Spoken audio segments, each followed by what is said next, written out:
अस्सलाम वालेकुम जी, क्या हाल चाल है। गर्मी का सुनाएं फिर कैसी चल रही है गर्मी। आपको पता है कि ये बहुत बड़ी एक थेरेपी होती है जब आप ड्रॉ करते हैं। तो जो लोग पेंटिंग करते हैं ना वो एंजाइटी और डिप्रेशन में ज़रा कम जाते हैं। सो अगर आपको कुछ और चीज़ नहीं आती और आपको कुछ पेंटिंग या ड्राइंग आती है मेरी तरह तो आप कर लें क्योंकि इससे आपका मेंटल रिलैक्सेशन हो जाएगी आपको। और फिर दूसरा ये है कि क्रिएटिविटी करने से एक तो इंसान को ये पता चलता है अच्छा मैं ये भी कर सकता हूँ। क्योंकि अक्सर औकात पिक्चर को देख के लगता है ये कैसे बनेगी, लेकिन जैसे ही पेन उठाते हैं खुद ब खुद जो पेंसिल है वो सिरकने लगती है और फिर समझ आती है कि हम ये काम कर सकते हैं। तो इससे आपको ना सिर्फ कॉन्फिडेंस बूस्ट होता है बल्कि आपको एक नई डायरेक्शन भी मिलती है। आप कलम उठाएं, कलम जो है ना वो बड़ा प्यारा साथी होता है। वैसे तो हम इसको बहुत कम इस्तेमाल करते हैं, लेकिन जब दिल चाहे तो बहुत अच्छी अच्छी ड्राइंग्स बनाते हैं, मोटिव्स बनाते हैं। जैसे कि इस वक्त पिक्चर में नज़र आ रहा है स्क्रीन पे किस तरह के कितने शेप्स के फूल हैं। जब से मैंने कारोबार शुरू किया ना तब से मुझे आइडिया हुआ है कि कितने किस्म के फूल हैं इस दुनिया में।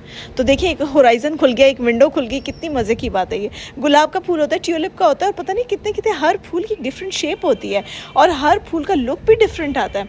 बस उसी को अचीव करने के लिए जल्दी जल्दी पेंसिल घुमाई, ये पत्ता घुमा, वो पत्ता डाल और डालते डालते मज़े के हमने कुछ आर्टिकल्स इसके अंदर बना लिए, कुछ मोटिव्स बना लिए। उस मोटिव्स को फिर हम जल्दी से हम अपनी एम्ब्रॉयडरी मशीन पे लेके जाते हैं और फिर उसमें होल्स करते हैं, है ना। फिर वो होल्स करते हैं और होल्स करने के बाद फिर हम अपना ट्रेसिंग का सारा सामान शुरू कर देते हैं, ट्रेसिंग की सारा मेथडोलॉजी शुरू कर देते हैं। तो इसमें अब आप देखें कि वो जैसे जैसे पिक्चर बनती चली जाएगी वैसे वैसे आपको अच्छा भी लगेगा और मज़े के। कोई गुलाब का फूल है, कोई सनफ्लावर है और कोई इस तरीके के। ये जो इसके घूमते हुए पत्ते थे ये मुझे बहुत फैसिनेटिंग लग रहे थे। इसको कौन सा फूल कहते हैं? ये वो जो नहीं होता वाइट कलर का जिसके अंदर वो येलो और उसके स्टेमन्स होते हैं, मुझे फूल का नाम नहीं याद आ रहा।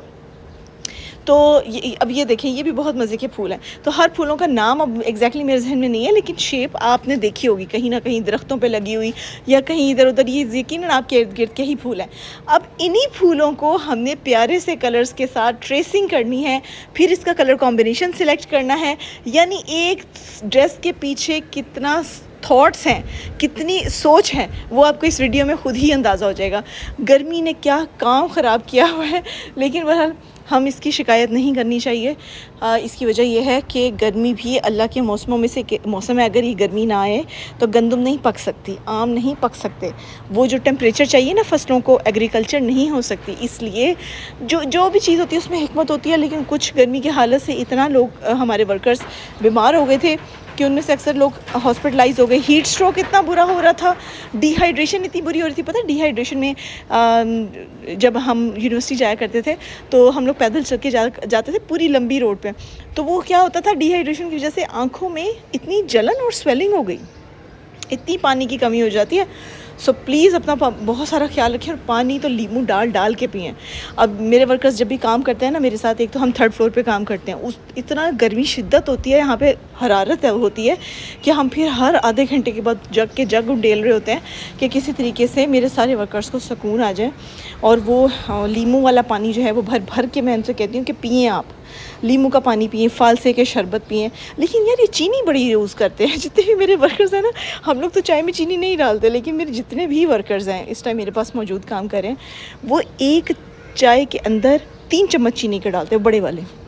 यानी आप उस शीरा बन जाती है वो चाय और वो वही पीते हैं। और मैं हैरान होती हूँ कि आप लोग ये इतनी तेज़ चीनी आप पीते कैसे, बर्दाश्त कैसे करते हैं। लेकिन वो कहते हैं हमारी तो आंखें ही नहीं खुलती। तो भाई इनके लिए हम लोग सिर्फ़ और सिर्फ चीनी ही अरेंज करते रह जाते हैं कि किसी तरह इनकी आंखें खुल जाए और हमारे अपने प्यारे प्यारे हाथों से ये प्यारे प्यारे ऑर्डर्स टाइम पे बना दें। मिन्नत अल्लाह करना पड़ता है भाई, वर्कर्स का अपना स्वैग होता है, ऐसे नहीं ये बात। तो अब ये चेक करें जी, इतना प्यारा चावल टांके के साथ। इसकी बाउंड्री के ऊपर हमने कितनी डिस्कशन की ये भी मैं आपको नहीं बता सकती, नेक्स्ट वीडियो में बताऊँगी। अब ये देखिएगा इसका जो फूल का मोटिव है ना, आप सोच रहे होंगे अब ये क्यों ना गुले नसीम आपने क्या तमाशा लगाया हुआ, थोड़ी देर बाद आप ट्रेसिंग शुरू कर देते हैं। मैं बताती हूँ क्यों। क्योंकि ये जो ट्रेसिंग हो रही है ना, ये हमने दुपट्टे के 4 कॉर्नर्स के ऊपर फूल बनाने हैं। हाँ जी, ये आइडिया है हमारा।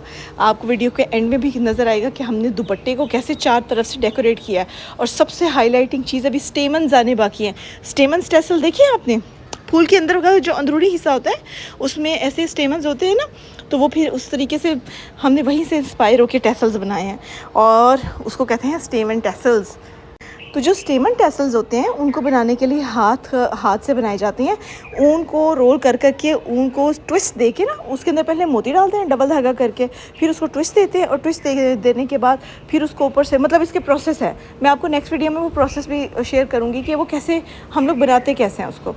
तो अब ये 4 कॉर्नर्स के ऊपर 4 फूल बन रहे हैं। आपने 2 पहले देख लिए, तीसरा मेरा ख्याल है ये है और चौथा इससे नेक्स्ट आएगा। तो ये सारे फूलों की हमने सिर्फ आउटलाइन बाउंड्री बनानी है। बाउंड्री के बाद इसका अगला स्टेप कटिंग का होता है। ये जो फैब्रिक आपको इजाफी नज़र आ रहा है ना, ये ऊपर, यानी आप समझ लें मशीनी एप्लिक की एक किस्म है ये। इट्स अ टाइप ऑफ मशीनी एप्लिक वर्क। इसके अंदर हम लोग मैनुअल मशीन एम्ब्रॉयडरी के ज़रिए आउटलाइन ड्रॉ करके और बहुत मज़े का फूल इसमें से निकालते हैं। फिर उस फूल को हम डेकोरेट करने के लिए स्टेमन्स अंदर लगाते हैं। So it's a very pretty technique.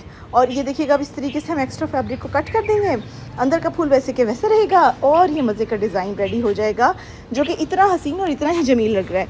तो अब ये कटिंग करते करते ये देखिएगा मेरी वर्कर, मैंने इसको बहुत डांट के कहा था कि अगर नीचे वाला कपड़ा कटा ना फिर देखना वो बेचारी नहीं मैम मैं तो बहुत ही आहिस्ता काट रही हूँ। फिर उसने बहुत अच्छा काटा, नो डाउट अबाउट इट कि इसमें आपको बहुत प्रॉपर कंट्रोल चाहिए होता है, लेकिन अभी इसकी सफाई होनी बाकी है। इसके ऊपर एक दफ़ा फिर से मशीन चलेगी और एक आउटलाइन मोटी सी ड्रॉ होगी।